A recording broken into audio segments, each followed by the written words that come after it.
The Pro Bowl is this weekend, and there are a couple rule changes that the NFL is flirting with. Even at NFL officiating, tweeted out these rule changes. So this is something that the NFL sat down and thought about. And anything that they sample in the Pro Bowl, I don't think it's necessarily going to be a part of the game, but I think it's something they look at and they go like, all right, how'd that work out? Maybe we can do something along those lines. They made thinner goalposts at the Pro Bowl that I was at.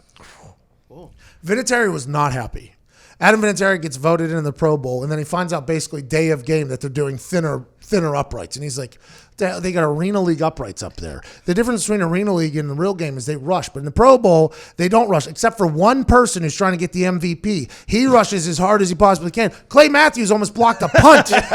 He tapped me in the shin while I was punting. I'm like, Clay, this is the Pro Bowl. You're not supposed to try in this stuff. There's always one person that tries. The thinner uprights, they elected to go against that. They moved it to the 33-yard extra point instead, by the way. So there's a lot of things I think they try in the Pro Bowl to make it a little bit more entertaining for the fans because, honestly, it's tough to watch. I think any human with a brain that loves football can agree that the Pro Bowl is tough to watch. Now, you get to see the stars from your team perform one last time on a football field before this incredible drought until next football season.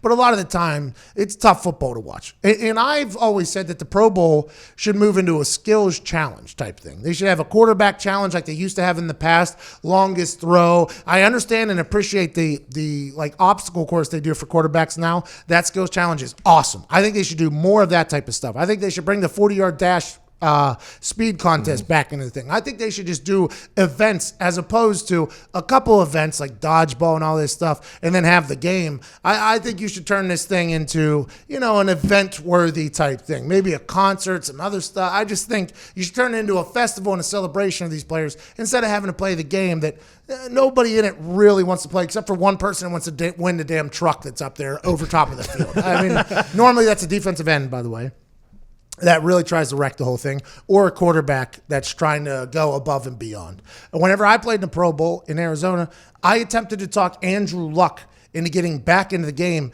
in the fourth quarter for a drive for us to go win the thing because the bonus was like a $30,000 difference.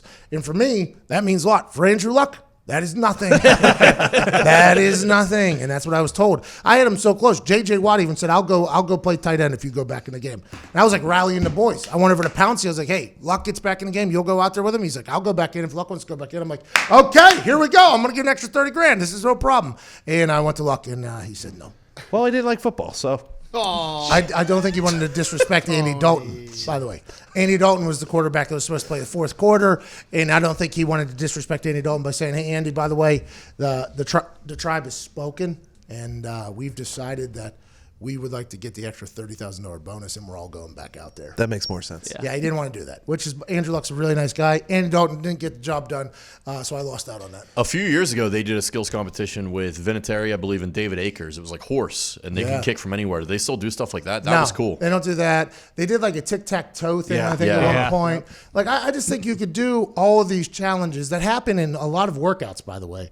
Guys trying to throw the ball as far as they possibly can, like that happens on a regular basis. Guys racing each other, that happens on a regular basis. Like, they should do things and put up money for these things too, by the way, and do a match to charity, obviously. But I think if you put money incentives up for guys, they're going to go for it because not everybody in the NFL are millionaires. You hear these contracts about like Ryan Tannehill getting $45 million guaranteed. You got a lot of people just making a couple $100,000 now. $300,000 is a lot of money to be paid for 1 year of work, but you got to remember this money has to stretch for their entire lives. Basically, this is a whole different road. You put up a couple $100,000 winner for this, a couple $100,000 match it to go to charity. I think you get guys to try a lot more. Instead, you got guys who are just like, all right, I'm trying not to get hurt. I'm here, take a couple pictures, flex a little bit, not losing dodgeball, get hit in the face, and keep it moving. How much do you think interest went down when they moved it away from Hawaii? Well, I'll tell you what. Well, hello there. Utilize the promo code Pay the Bills and get $20 off your first order from SeatGeek. Now, back to the magic. Now that I've been to Hawaii, I had never been to Hawaii before, make the Pro Bowl, obviously excited. When you're a child, you see like the lays and like the music and the weather and all this stuff, and you're like, The Pro Bowl looks like the greatest time of all time.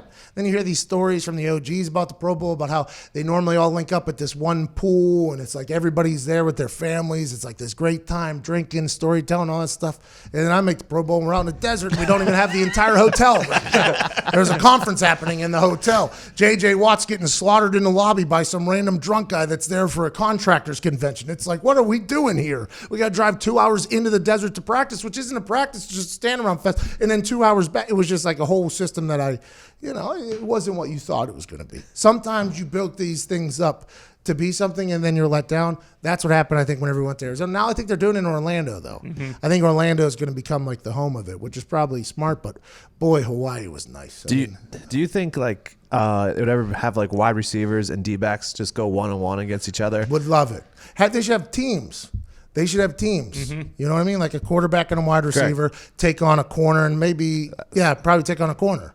I think that is something that they should do. You could figure out a way to score it and all that stuff. Kind of like playing one-on-one. But by the way, those parts of practice are the best parts of practice. Mm-hmm. Watching ones-on-one, the one wide receiver versus your one corner, and if you got a good quarterback, that used to be so much fun to watch. I mean, a lot of fun to watch. You get a young corner that wants to go against the number one wide receiver and just watch him get doo-dooed on. Like it was, hey, this is a different world up here, bud. Or you get like a really good corner to go against some super arrogant young wide receiver who's been balling on like these colleges and maybe on other rookies are doing well. And then you get the number one corner to go in there and the guy doesn't get a yard off the line.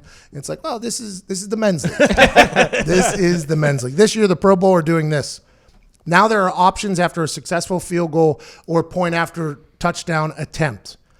If Team A scores a touchdown or scores a field goal, they have the following options. They can give Team B the ball at the 25-yard line, 1st and 10, beginning a new series because they don't do kickoffs in the Pro Bowl.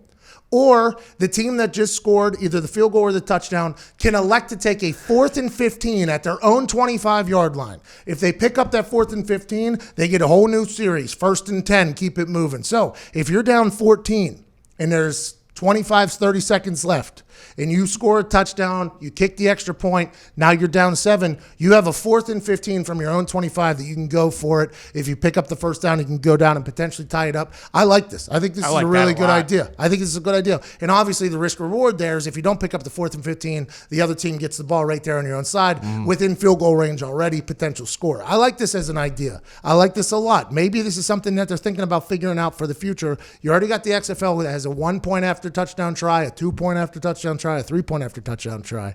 Now the NFL is trying to get involved in that. Also, there's no flinch by the flex wide receiver. It is a false start if all 11 offensive players have been set for at least 1 full second and any flex-eligible receiver breaks his stance by picking up both feet. It is not a false start if a flex-eligible receiver in a 2-point stance who flinches or picks up 1 foot as long as his other foot remains partially on the ground and he resets it for 1 second prior to step. Thanks for clearing that up. Yeah. Why did they announce that? Why did they announce that as special NFL? Because it's the officials and they had to mess something up. Yeah, but I like that either try 4th and 15 on your own 25. Maybe that'll make the Pro Bowl interesting this weekend. Who do you think wins the Pro Bowl MVP? Who's playing in it? Aaron Rodgers is backed out of it. Kirk Cousins is in now, right? Maybe Kirk Cousins wins the MVP. Primetime Kirk Cousins wins the MVP of the Pro Bowl. I'll be proud of him for that. I'm going to go with Lamar Jackson. The Ravens coaching staff. The Ravens have like 14 players on it. Is he playing?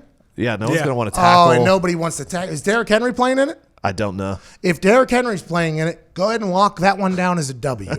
Because nobody wants to tackle him in real games, let alone in a fake game like the Pro Bowl. Derrick Henry wins the MVP if he's playing in it. Lamar Jackson, obviously, great chance of winning it if he plays in it. But you got to remember, everybody's friends with each other at the Pro Bowl. Literally. A lot of dapping up, a lot of conversating between people that you would never think conversate. As soon as they get a hug on him, normally it's just kind of stopped, just like in practice. Like, you're down. Oh, I tackled you.